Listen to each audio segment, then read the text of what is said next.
short lesson today on bargaining, or as some call it, haggling. I've seen it in many different circumstances, from department stores to grocery stores, where I saw a friend get 30 cents off of a wilted piece of chard. But I'll be focusing mostly on small market stands because that's usually the most fun and where it's easiest to get the biggest discounts. So I'm pretending this is a class of about 20 students, but I'm just going to call on one. Adam, what do you think is the most important characteristic of an effective bargainer? And he'll say, I think it's this. And I'll say, you're right.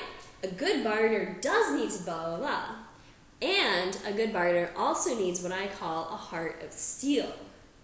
Now, this means you cannot show favoritism to any item, otherwise you'll be charged more for it. Instead, you should insult the item that you actually want.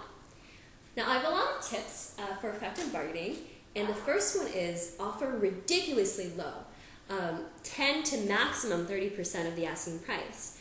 For instance, last month I was in Rome with a friend, and it was 95 degrees out, so we wanted to buy these hats from a vendor who was selling them for €10. Now, these are paper hats, not straw, paper hats from China, and he probably paid 50 cents for each of them. So I said, okay, €10, I can offer you €1 for one of those hats. Now, the next tip is, if you're with a friend who doesn't know these tips, then you need to ruthlessly shoot down anything she says she likes in the vendor's hearing. So if she's going, la la la, I like the spots on this hat, you need to say, Kathy, sorry, but those spots are actually really ugly. I don't like that hat. I don't think you should get it. Sorry. While keeping in mind which hats she says she likes for the next tip, which is buy in bulk. If you buy more than one item, you're more than likely to get a discount. Now, if none of these are working, you need to pull out the big guns, which is to get convincingly angry at the vendor for quote-unquote ripping you off. Now, if this is the vendor, then you would say, I can't believe you're trying to charge €10 for this worthless paper hat. You know what? This is ludicrous. I'm leaving.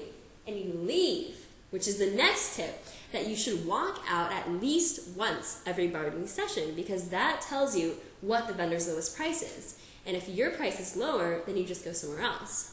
And finally, the most important tip is to have fun. Because after all, this is just a game. We're not spending big amounts of money here.